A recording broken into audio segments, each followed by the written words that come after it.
Hello, everyone. Welcome to this group of 78 webinar on the global ascendancy of China, featuring Gar Pardy, who will be talking about his recently published book, China in a Changing World. My name is Roy Culpepper. I chair the group of 78. We could hardly be having this discussion at a more apt time. Today's headline in the Globe and Mail, in large red capitals, reads, Yay 266, Nay 0, which was the vote yesterday in the House of Commons in favor of declaring that China is committing genocide against the Uyghurs. The House also voted to urge the International Olympic Committee to move the 2022 Winter Olympics from Beijing. And Erin O'Toole, leader of the opposition, has called on Canada to stand up for China and stand up for freedom, citing a range of issues, including industrial, espionage, the abuse of labor and other human rights, and cybersecurity. Then there's the continuing saga of Canada's arrest of Huawei executive Meng Wanzhou and China's detention of Michael Spavor and Michael Coulter. At the same time, we are now hearing that President Biden will continue Trump's policy of getting tough on China, indicating he will emphasize Chinese human rights abuses. In so doing, Biden will be seeking the support of America's traditional allies, Canada included, who have been spurned in numerous ways for the past 4 years by Trump. One thing is certain, we no longer live in the unipolar world that emerged in the 1990s with the United States as its only hegemon. Nuclear-armed China and the EU are major economic powers equal to the US on the geopolitical stage. In this new reality, will there be a new Cold War with peaceful coexistence?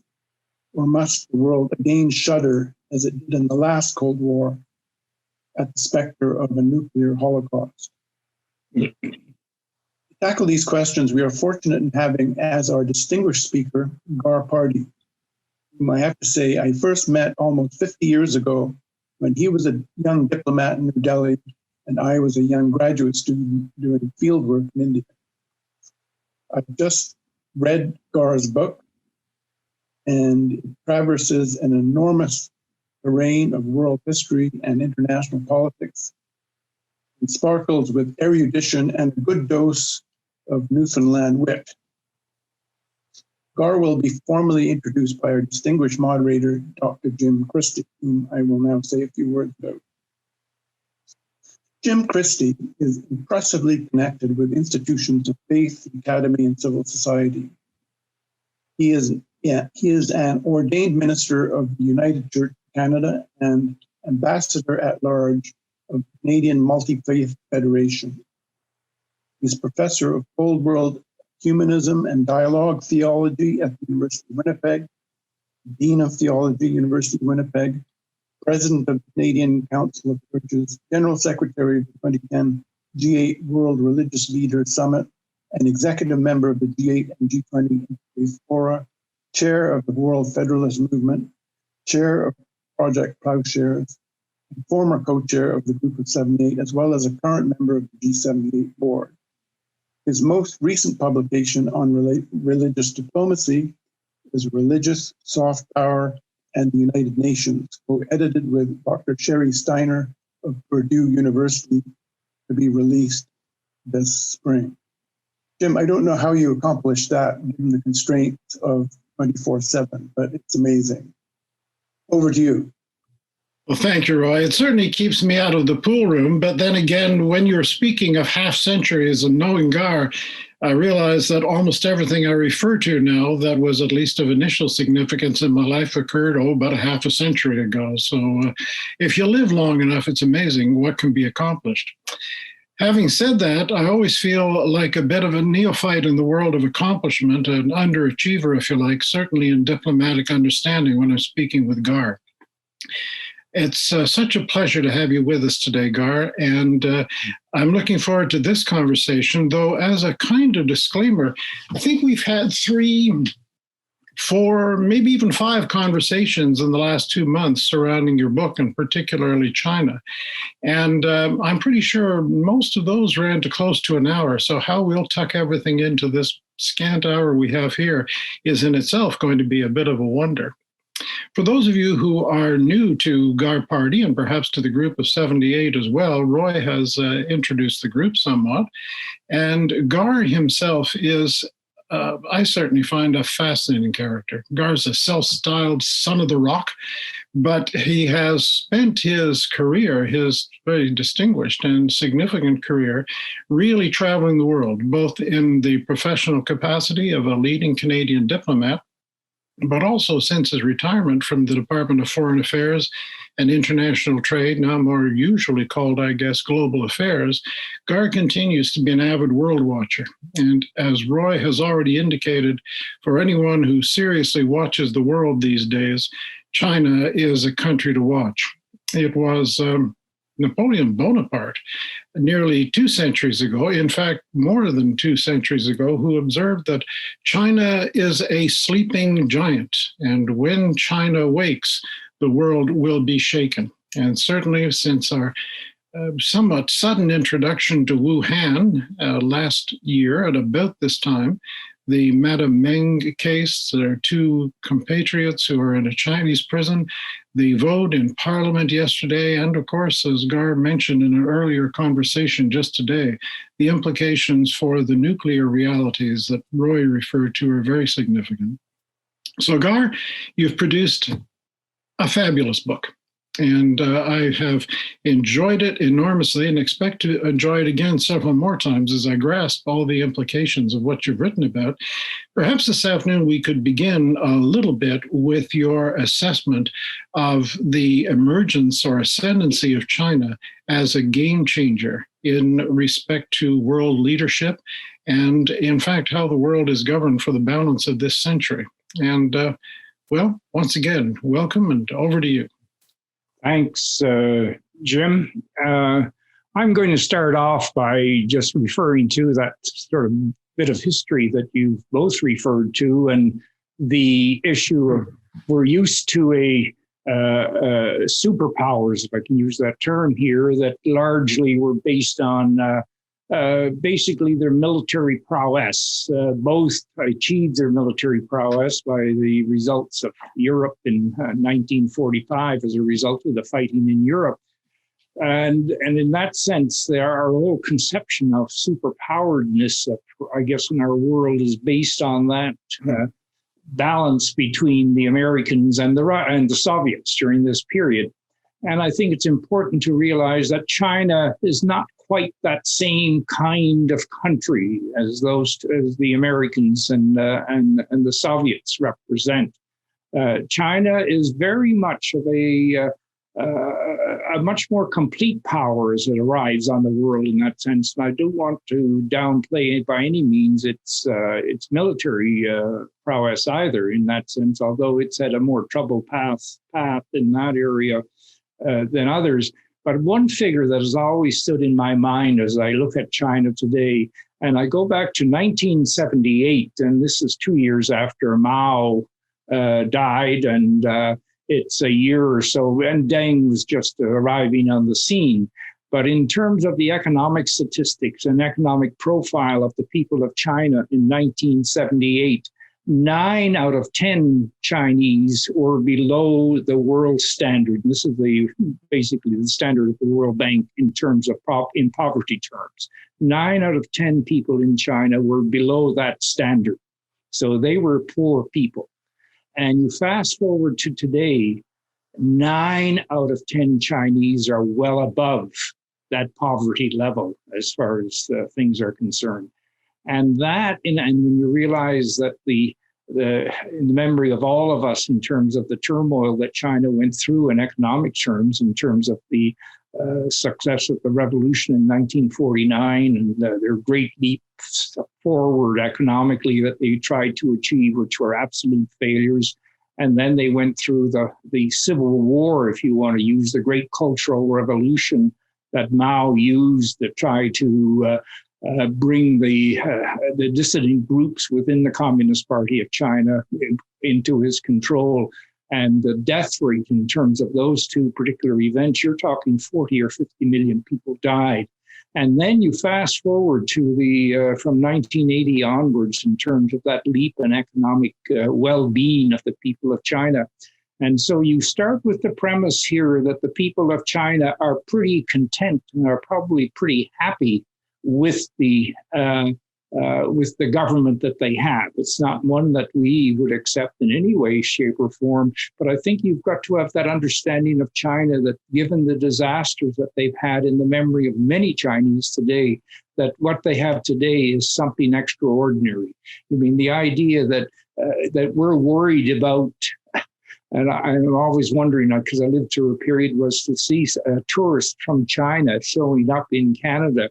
I mean, that was a very strange person. And suddenly the tourism from China, the people of China wanting to come, and they came in the tens of thousands over the last 15 or 20 years. And it's become a major element. And it's that economic element, I think, in China's rise to world status that is very important that we keep in mind every time we talk about China. And the other element in all of this, that rise of China economically was done with the full cooperation of the other countries of the world. This was not antagonistic. I mean, this was a mutually beneficial development that has occurred here. The other thing right now today, 130 countries around the world, their main trading partner is China. For 130 countries out of 193 we have today as members here. When you realize that the sheer influence of that China has on the world, and it is a welcome place that China now occupies in the world as far as the vast majority of countries are concerned. The other thing that China carries with it into the international stage, it is not and has never been a colonial power in any sense of the word. As far as the rest of the world is concerned. The Tibetans might disagree with that, but generally speaking, China basically has been content within itself. And it's a surprise to a lot of us that, in effect, the success that it's had internationally on the economic side, because it does not carry the baggage that the Europeans carry, for example, in many parts of the world. China comes with quite clean hands. So that was the start of my thinking when I wrote the book on China, was to try to bring forward that and the role that China is now and will play in the future. Gar, thank you for the overview. I wonder if we could continue on some fairly large topics for the next few minutes, and we'll have an opportunity a little after the half hour to receive Q&A. And for those of you who are online with us at the moment, I suspect you're all familiar with the system, but if you look at the toolbar, the lower toolbar on your screen, you'll see a small Q&A box on the right-hand corner, or at least the right-hand side of your toolbar, and you can gain access to that by clicking on it, type in your question, and we'll do the best we can to respond to many of them during the second half of our hour together. Gar, I wonder if we could push a little bit further on the question of the role that China's playing economically. It's in some measure staggering to realize that there is this mutuality of agreement around economic issues between China and this huge bloc of 130 nations. But that seems to me in your book and both in our conversations to indicate an extraordinarily different, if not almost diametrically opposed worldview, understanding of the world, quite literally, from that of Europe and say the United States, Canada, Latin America. Can you push that a little bit further for us? Yeah, I think so. And that arrival of China, I guess, and Deng Xiaoping, when you got to go back to the late 70s, he had spent, he was one of the people that Mao was trying to whip into shape and be more supportive of, and they sent him off to some farm in Western China. And but Deng never lost his his approach as far as the necessary changes that were needed in China on the economic side. And basically what you've ended up with, I suppose, for want of a better word, and some people refer to this as political capitalism in terms of the main economic descriptor as far as things in China is concerned. Everything was possible. And I think what the main feature of that, I mean, the talent of the Chinese people has never been in doubt, I mean, in any substantive way in that sense. And given the opportunity to flourish, the removal of the constraints of a status system, and you see the results of that. And when you start producing on the scale with the number of people that China has on that scale, the domestic market was very weak initially.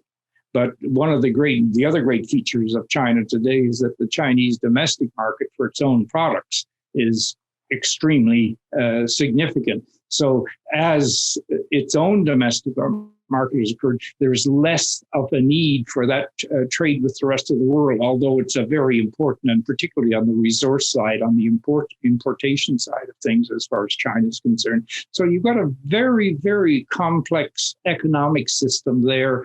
And it is supported by a political system. The Chinese Communist Party is, I don't know, it's about 100 million people. Nobody has a very exact figure on it. But you're talking a large number of people, one out of, a number of Chinese who are part of the party. And as with all political parties, it's no different in Canada. Some people are more adherent to what the party is all about than others are. But one of the features of advancement in the Chinese system is to be a member of the party. So you've got a very complex political system and a very efficient political system, I think, as far as the Communist Party is concerned, along with an economic system that is absolutely enormous in anybody's terms. Gar, when we talk about the size of the Communist Party, the significance of its reach, and the way in which the current economic reality, both domestically and internationally, has been built up in the 40-some years since the death of Mao, 45 years since the death of Mao Zedong, do you find in observing China that this is not only a far-reaching governmental system, political system, but what about its stability?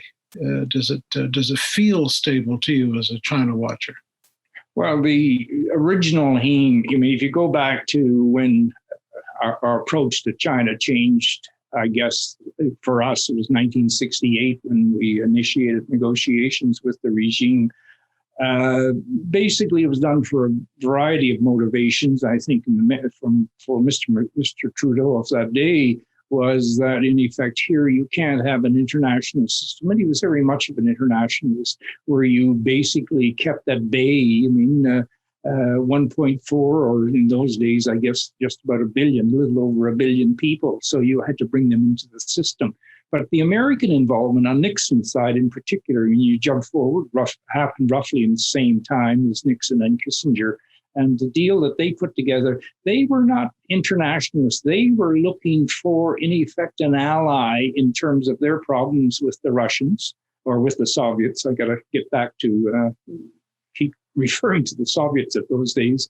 And the other elements that the Americans, and if you go back to 68 when Nixon was elected, they were really bogged down in Vietnam. It was an enormous military disaster for them. And I think, surprisingly, it certainly was apparent to Kissinger just what was going on. And I think Nixon understood that. So the whole outreach for the Americans in terms of bringing China out of its isolation in their terms was to seek an ally to balance against the problems they were having with the Soviets and the other ones that were having with Vietnam. And Vietnam was a closer, in those days, and probably still is, a closer ally of the Soviets and the Russians than it was of China, although China was very helpful for them. So the motivation that occurred for China to emerge here was for the Americans was one of great power relationships that were involved. And it's only over time, I think one fast forwards to the 90s when the failure of the Soviet Union in 89, 90 there, and the emergence of the state of Russia as we see it today, that change, I think, is one we start to introduce where we said, well, the great power rivalry has ended, if you like. And some academic at Harvard somewhere wrote the great book about the end of history and that sort of thing. But there are elements in that book are still worth, makes it of value to go back and read. But the main point here is that that you're looking for here in the change that occurred in that period, 89, 1991, in terms of our relationship with China, we started to build in this idea that by this engagement with China, we could change the political system in China. That in effect, you could work at that. I mean, you can't have that richness that was going on as far as China was concerned, the prosperity that was going on.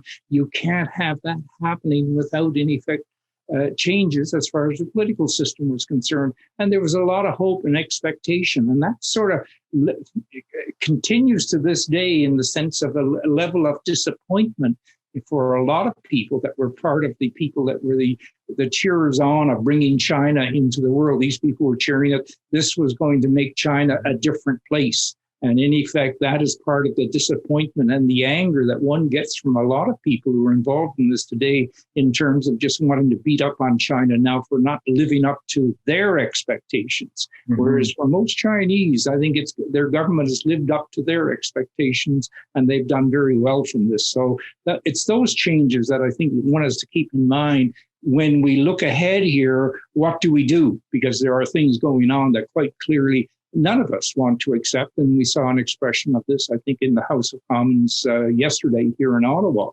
So that's where we are now with all of this. And we've got problems in Canada. How can I put it? Is not directly involved in any way in terms of the future of how things are going to evolve on China, because we've got a major issue with two of our citizens who have been locked up now for 806 days in the Chinese prison.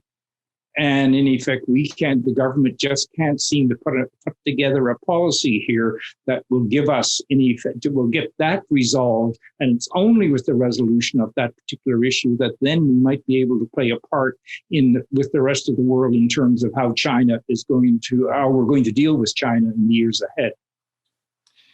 Gar, when you're referring to Vietnam and the period in which first Monsieur Trudeau and then later Kissinger and Nixon, in some respects, opened doors with China. I recall when Robert McNamara, just before Robert McNamara died, he acknowledged that he had completely failed to understand Chinese foreign policy. Around Vietnam and the idea of ensuring the buffer states would be there to protect Chinese hegemony. Mm-hmm. And we in the West then at least had something like coherent foreign policy, whether it was Monsieur Trudeau's internationalist vision or whether it was the idea of Nixon and Kissinger attempting to deal with conventional power or conventional influence in addressing the perceived and real threat of the Soviet Union. Today, your book suggests that, not to be coy about it, that both the United States of America and Canada have nothing that resembles a coherent or even intelligent foreign policy with China, that the visions of the world are too radically different, perhaps, or simply like Bob McNamara, no capacity to grasp what's going on in Asia and China especially. Yeah. Yeah, the old theory of the falling dominoes. That was at the center of many of our approaches to parts of the world that we little understood, for that matter. And so you're back to what do we do right now?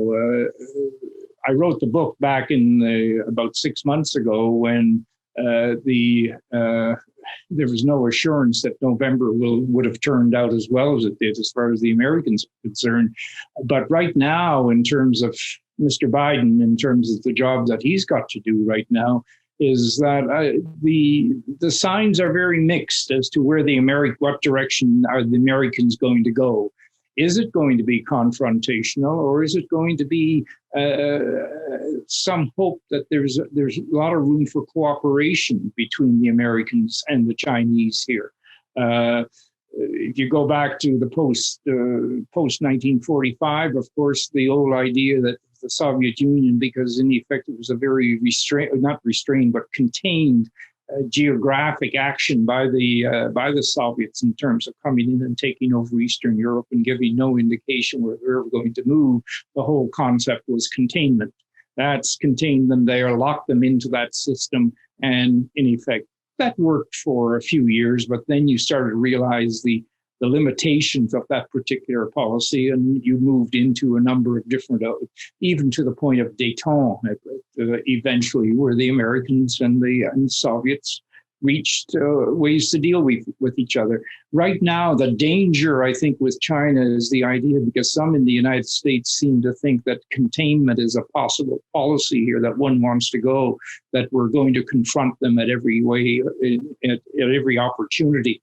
That is not going to work with China. It worked for Russia with the Soviets for a period of time, but it's not going to work with China, any sort of thing here. And so my own expectation is that with a bit of time here, and when Mr. Biden has had some opportunity to line up his ducks domestically as far as the United States is concerned, which is going to be a major problem for him, because Mr. Trump is giving his post-defeat speech this weekend. So it's going to be interesting to see what he's going to say about all of this.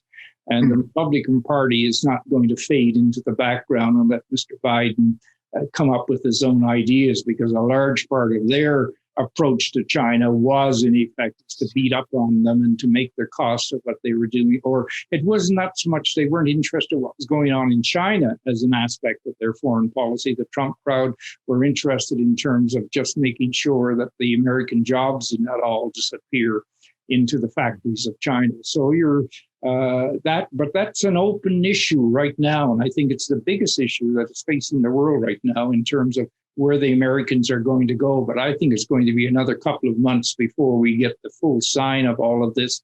And what is interesting in all of this, there is no sign yet that the Chinese government or the Communist Party or presidency, that they're going to back off in terms of some of the things that they have been doing that we find so totally unacceptable.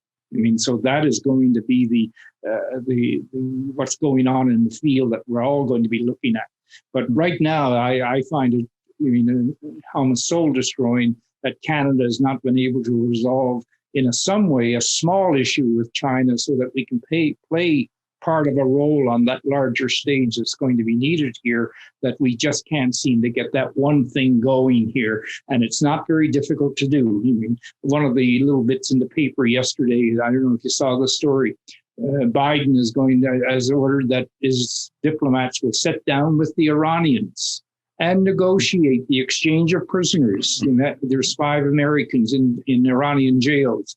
And here's Biden saying, let's get them home here so that we take their lives out of the equation that we have to deal with here, and that larger equation that we have to deal with. Here in Ottawa, we need to do the same thing. We need to help get Mr. Kovrig and Mr. Spavor back in Canada so that their lives are not part of the disaster that could face us here in the months ahead.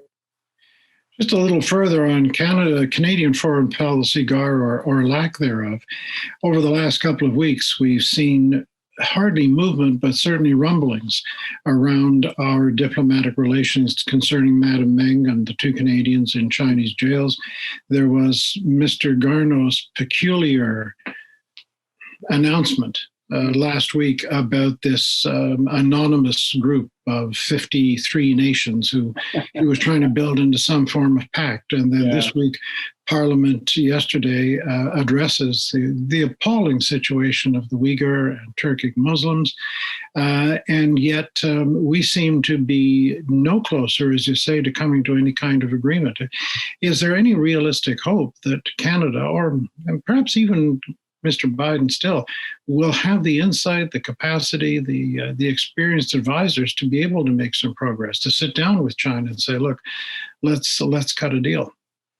No, all countries have their kind of problems like we have with China. Your people are in trouble there. Mr. Biden is preoccupied with his people in Iran. He's also negotiating. There's deals going on with the Yemenis and I think with the Syrians as well.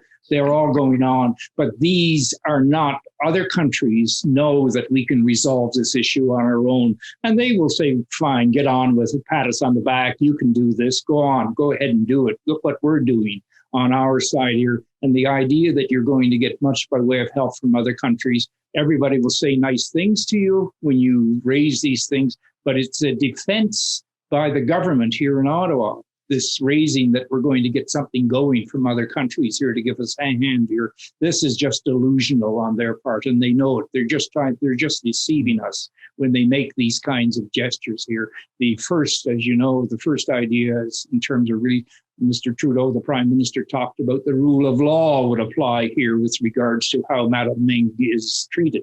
But everybody in the world, every country in the world accepts the fact that extradition is a political act. It is not a legal act.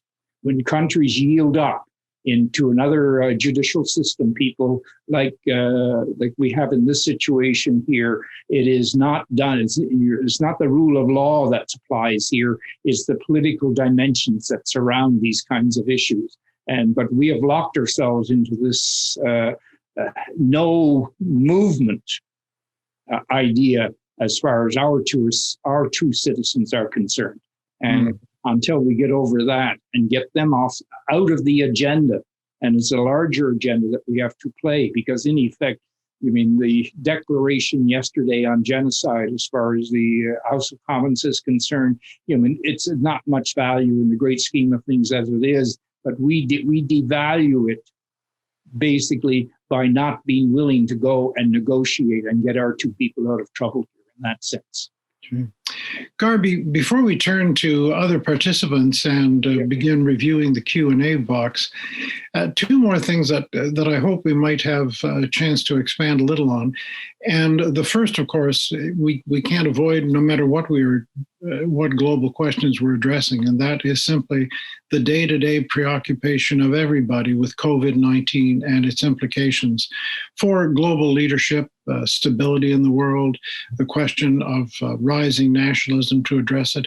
And the other, which has been just alluded to principally by Roy in his introduction to this afternoon's event, is, well, let's call it the nuclear question, as we have for so long. I wonder if you'd take a bit of time on those, and then we'll begin looking at the questions in the chat box. Yeah, COVID. As far as COVID, I'm quite optimistic here. I think our scientists and our medical and our doctors and everybody else, they have come together admirably here. I think in terms of what the work that they have done over the last 12 months on this particular nasty virus here. And I would expect that before the year is out, we'll sort of shake our heads a little bit and say, boy, that was a tough time, but we're ahead of that game. I was involved back in 2003 when SARS hit our shores here. And that was a particularly nasty one, but SARS was nothing like what we've got with COVID. So I'm not too worried about COVID here. I think the groundwork has been done here to deal with this one. The other issue that you touched on there as well is the nuclear one. You know, I mean, I start from the point that 6 of the nuclear weapons powers in the world are directly involved in anything to do with Asia. 5 of the countries, you've got China, Russia, North Korea, India, and Pakistan, all have their own nuclear weapons. The United States has certain guarantees, I think, insofar as Taiwan is concerned and Japan is concerned and South Korea is concerned. And in terms of their nuclear weapons are there as a bit of a guarantee in terms of those particular countries. Mm-hmm. So, and it's sort of the nuclear, and as you know, during the last years, some of the international agreements on proliferation and this sort of thing and control for nuclear weapons and that sort of thing have been almost ignored. And the worst one, of course, was when Mr. Trump decided that the agreement with Iran, which has got really quite a nuclear ability in effect to go with weapons. It's always been in effect in the future there. but to almost destroy that agreement, that six-power agreement that involved Russia, China, the United States, and the Europeans, was an amazing agreement to achieve here. And to sort of give that the back of your hand and give this the back of the hand by the Americans. That was, I think, one of the worst foreign policy mistakes that the Americans made in the last 4 years here. Mr. Biden has indicated on the top of his list is to try to get back on track. The Americans will go back into the basic agreement here. And you're getting a lot of toing and froing going on. But again, I'm quite optimistic because I think the Iranians want to see the Americans back into that agreement, because for them, that is the starting point of the removal of economic sanctions, which is they have to carry, and it's causing them all sorts of problems. So I think that's going to work out okay. The big problem, I think, is North Korea as far as nuclear things in Asia is concerned. And just going back there for a moment, you know, Trump had a couple of meetings with the president of North Korea, and that was farce. I mean, that was two egos. I mean, I've been scratching each other's egos. That's all that went on. These were not serious matters that he was doing there. North Korea is an instrument in some ways of China. And in effect, the way that China sees the world here as far as weapons, North Korea is very useful to China being there the way that it is. And so it's up, if we are serious with China, then China can be serious with North Korea and remove that particular element here. The biggest unknown, of course, as far as China is concerned, is what it's going to do about Taiwan. You've got the president of China making all sorts of noises here about, of returning Taiwan into the Chinese, making it part of the Chinese state. And what is interesting over the last 10, 15 years, Taiwan has been very useful for China economically in terms of they've got quite a good economic relationship. But if the political climate changes generally there, and suddenly the Americans have to be tougher in terms of its approaches, reasons of domestic politics in the United States of providing a measure of protection for Taiwan, which it would do, I think, almost at the drop of a hat here. That's the biggest worry that I have in that part of the world right now. It is, in effect, is trying to make sure that that particular issue is downplayed, and we can get back to some sort of stability on matters. Because if China decides that it's going to go to do Taiwan by force, then the issue of nuclear weapons come into play almost immediately. Mm. Gar, that may be your comments on Taiwan, an excellent segue into the questions. I'm going to call on Roy shortly, but this seems a good opportunity to introduce this question, and then I'll call on Roy. This question is, China seems to make up its own rules as it goes along. For example, breaking the agreement it had with Britain regarding the change in Hong Kong's governance with impunity. Certainly, Taiwan and Hong Kong are the closest to home challenges that China may face. And I wonder if I could ask you to reflect on that, and then we'll turn to Roy. Yeah. Hong Kong is, as you know, the British, through force of arms as part of its colonial policy, occupied the island of Hong Kong. Kowloon came along a little bit later in 1843, and it developed it as a major outpost of American or British military authority in that part of the world. And they've lived it, and Hong Kong has prospered by this to no end. And the mainland has prospered for this all around. But to suggest for those from 1843 onwards that the Brits did anything about democracy on the island of Hong Kong is absolute nonsense. 3 years, the last governor that went into Hong Kong, he had a little bit of a mandate here saying, well, look, you've got to do something about, in effect, preparing the people in Hong Kong to be democratic. You mean in the coming years. That was 3 years before. I was 1994, I think it was, and I forget the guy's name now. The governor that went in, he was a British. Christie. Yeah, exactly.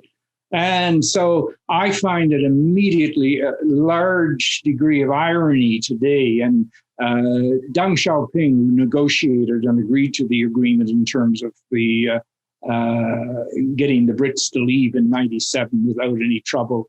He gave them this idea of, well, there's one country, there's two systems are going to be there, and one of the systems is the system that was in Hong Kong, and a similar system was up the road in the Portuguese colony. There happened a little later, and that sort of thing. But to suggest that how can you put it, that there was a large democratic element in Hong Kong that was there, that the Brits had created, is absolute nonsense. It was not there. And so Deng Xiaoping is no longer with us. And the idea of one country and two systems is in tatters. That's as simple as that. The Chinese, they say Hong Kong is part of China, and there's no reason why Hong Kong should have a system that is any different than the people in Shanghai have, or the people down in other parts of China. So that's what you're dealing with right now. And the idea that you can reimpose into Hong Kong a large degree of democratic reform, if you can use that term, I don't think it's on. It's one of those things. It's an accident, not an accident so much. It's a tragedy of the history in that part of the world. But I don't think you're going to get any change in Chinese policy on Hong Kong in the foreseeable. What you're going to see is, there's about 300,000 Canadians who have stayed there. I think, and the Brits have even a larger one because they use the sleight of hand with regards to passports. They have an overseas passport for the people in Hong Kong that they have a responsibility for. And so they're starting to open. So you're going to see a fairly large exit for a while of people in Hong Kong. That is going to be the tragedy of Hong Kong, because it was, in its own way, it was a very, very prosperous and it was a part of the world that the world needs Hong Kong, like in that sense, and it's going to lose one here for sure. It's already lost it, really, in that sense. Okay. Well, thank you for that too, Gar. I see that Roy has rejoined the panel here. And Roy, I know you had a question you wish to address to Gar as part of our ongoing exchange. So over to you. Okay, thanks, Jim. It's a bit different than the question I had originally wanted to pose, and it's really more about shifting the focus from confrontation to cooperation, particularly cooperation over the planetary existential threats that we face. We've touched briefly on the nuclear issue. We've touched briefly on pandemics. And it seems to me that on both of those scores, cooperation with China is vitally important. But then there's the third existential threat, which hasn't come up yet in the conversation. That's climate change, the climate crisis. We're not going to be able to effectively tackle the climate existential threat without the cooperation, not only of China, but also of India and the EU and the United States, of course. These are the big carbon emitting countries that without them packing in their carbonization, we're all doomed. So there's a real challenge here to what I call climate diplomacy. How can we make addressing climate threat part of a cooperative strategy with China? Well, I see a positive element in the sense that President Biden has made the environment one of its key policies objectives. I mean, he's appointed a cabinet member, Mr. Kerry, to handle that particular issue internationally. And certainly in the last few years, in terms of up to and including the meeting in Paris a few years ago, China has really come forward as far as the issue of dealing with the environment is concerned. So there is a commonality there in terms of an issue that I think that provides some opportunity for that level of cooperation. And it is, as you say, it's one of those crises that, and interestingly enough, it's one that the Canadian government has made really a key element in its approach to the world around us. So in a sense, and the European Union, some of the countries in the European Union are ahead of all of us in terms of dealing with the climate here. So there is an opportunity for, if you like, for cooperation with China that would include China. And India has come along a long ways as well in terms of some of the problems they had last summer there. So, I mean, that it provides maybe that firm piece of ground that one can start building or using to build on that level of cooperation with China. That is different, because if we're going to go to confrontational route, then all of that particular issue, I think, would be the first one to go. Well, thank you, Gar, and thank you, Roy, for the question. Gar, this, in some respects, ties back to Roy's introductory remarks about the Uyghur and, of course, your comments on Parliament's declaration yesterday. And the question is, it appears that China is moving to create, over time, a more homogenous people, culturally and linguistically. The treatment of the Uyghurs is at one end of this continuum. Where do you think this is going to head? Yeah, well, it's always been a policy of going back to Chinese history, that unity of people has always been a key element here. And if you go back to the days when the Mongolians came in and took over China, and it took a while, the Mongolians fell out amongst themselves, and as a result, in effect, the Han Chinese came to dominate. And there's always been a policy here of not allowing dissent to be very widespread or very structured as far as China is concerned. So what's going on with the Uyghurs right now is no different. The same thing has already happened in our memory here with the Tibetans. And we tend to forget what's happened. In 1952, even China marched into Tibet and took over. And there, historical terms, there's always arguments to be made that Tibet was always part of the Chinese area of influence, if not control. And so it has taken over Tibet. And today, Tibet is in worse shape than I think what the Uyghurs are right now in terms of the domination that's come at them. Because what's happened in Tibet is the influx of Han Chinese migrants into that particular land. And so I don't know what the numbers are, but generally speaking, there's about 6 million Tibetans, I think, in China. And probably it doesn't take a lot of Han Chinese to board the train into Lhasa to suddenly find that you've got a Han Chinese majority in Tibet. I think Western China is a bit more complex.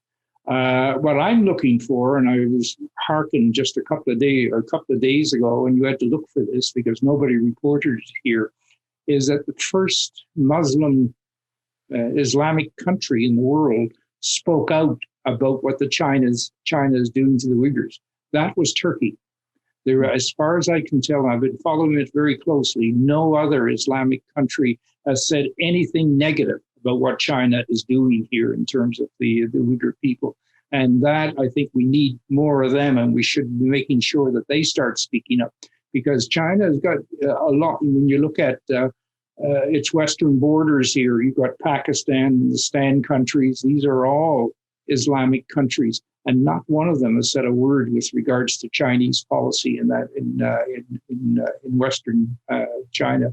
And you need them on board, and they should be speaking up, because China needs those countries more than we need them. We want them involved in this particular issue. And a non-binding resolution by the Canadian House of Commons, while a few sharp words were said in Beijing about the declaration, not the declaration, I guess it's a resolution, it's what it is, non-binding, that the influence that this is going to have on Chinese policy as far as the Uyghurs are concerned, I think is going to be pretty minor in that sense. And the fact that the government itself decided that it was going to split the marshmallow here that they were working on, where this was a resolution by the parliament and not the government, I think will be looked at as far as Beijing is concerned. And I'm not being cynical here by any stretch of the imagination. I would look forward to the day when the Canadian House of Commons has a resolution about genocide and the Indigenous people of Canada that would have the same degree of unity that they had yesterday with regards to the Uyghur people. And there is a topic for another full hour session at the very least, Gar. This next isn't so much a question, but a comment. And I think the implied request is that you might comment on the comment. And here it goes. I am impressed by the way China empowered its people, gave them the tools, education and such, and the access digitally, especially, to make a positive contribution to their own country. Modernization, which we reduce to allowing the market to function, should be widened to take into account that the liberalization, though limited, of China's people's strengths was perhaps the most ingredient to China's current success and ascendancy in the world. Any thoughts? I won't live long enough to see that hope play out, I think. But he's right. I think that hope is there. I don't think you can have the liberalism on the economic side as far as China is concerned, and not have an effect on the political system there. I don't see, you can't educate people to the level that the Chinese people are educated today. You can't travel like the Chinese people are traveling today. You can't go to foreign universities to the degree that Chinese are going to these universities and not see an effect back into China itself.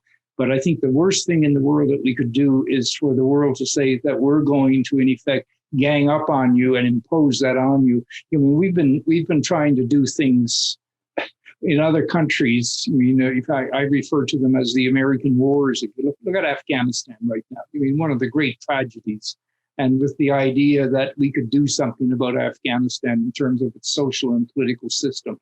All we've done is kill a lot of Afghans, which is one of the great tragedies. And what do you have today is the American government preoccupying itself, trying to figure out how can we get out.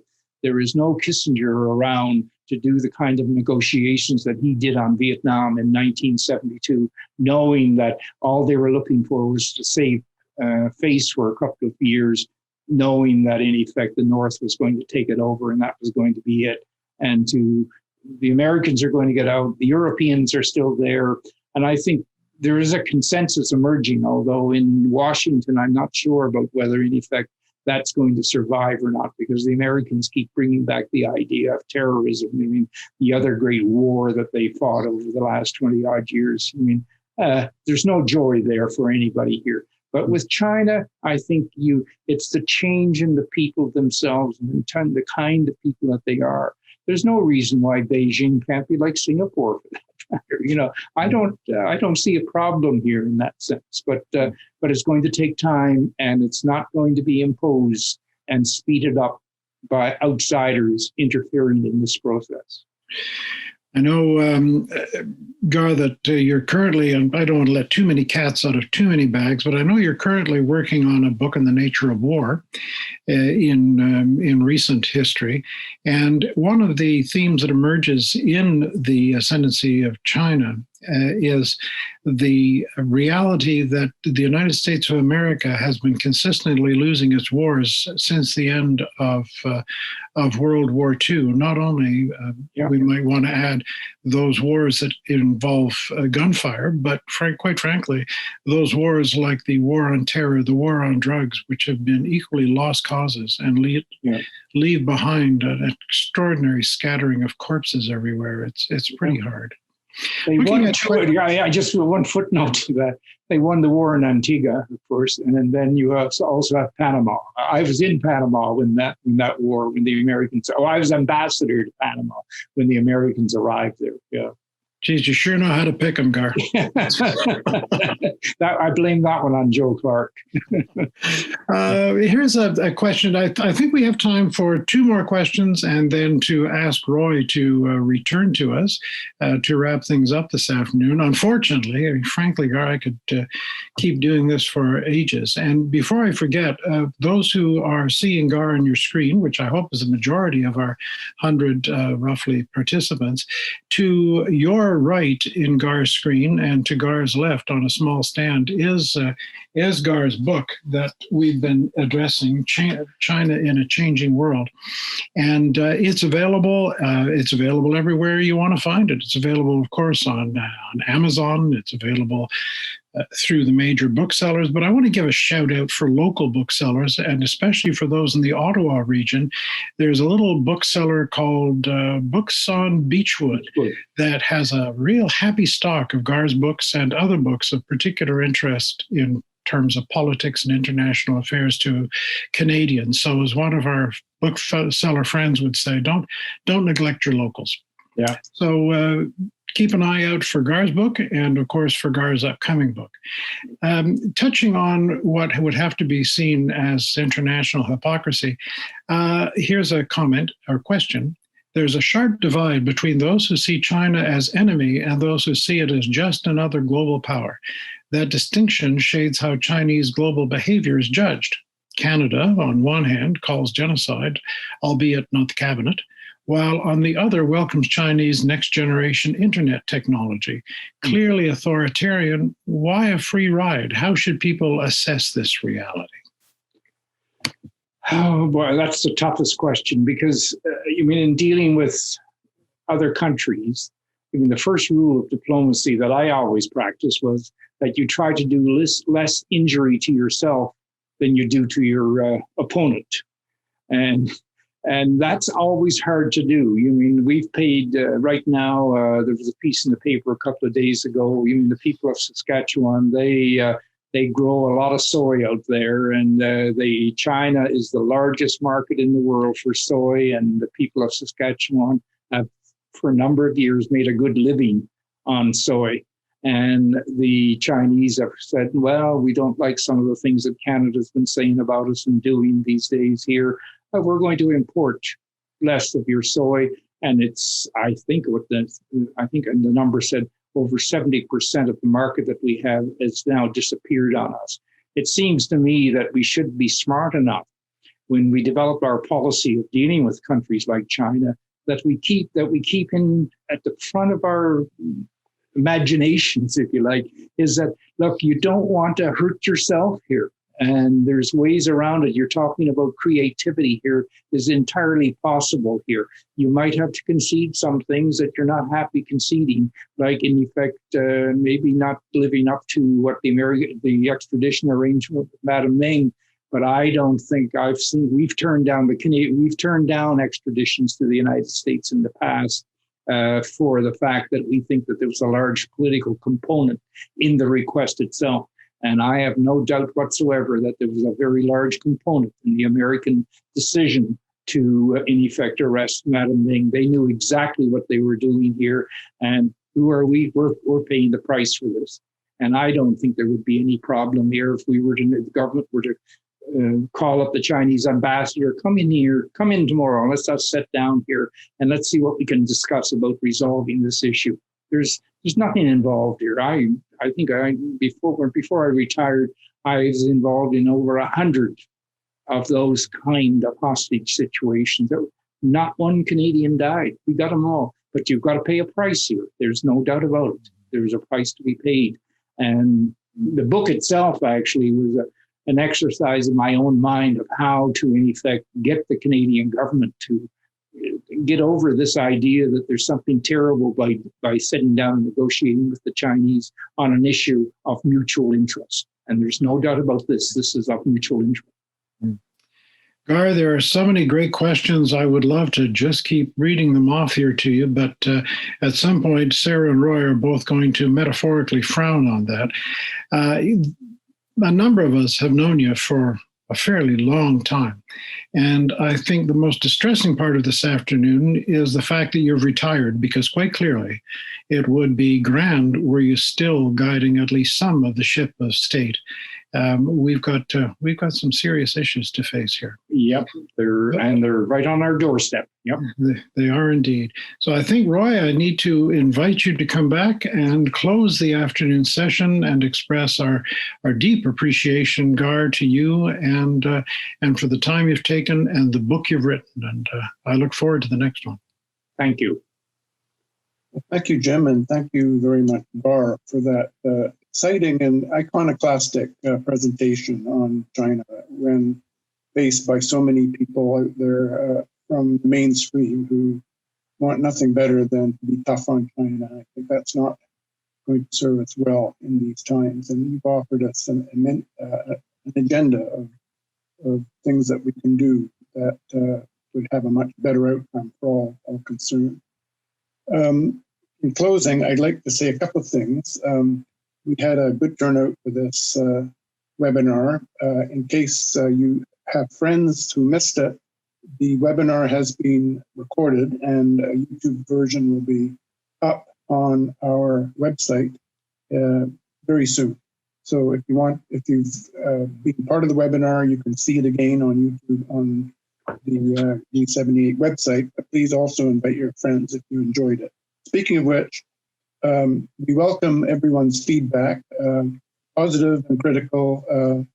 If you have suggestions for other topics or speakers, those are welcome as well.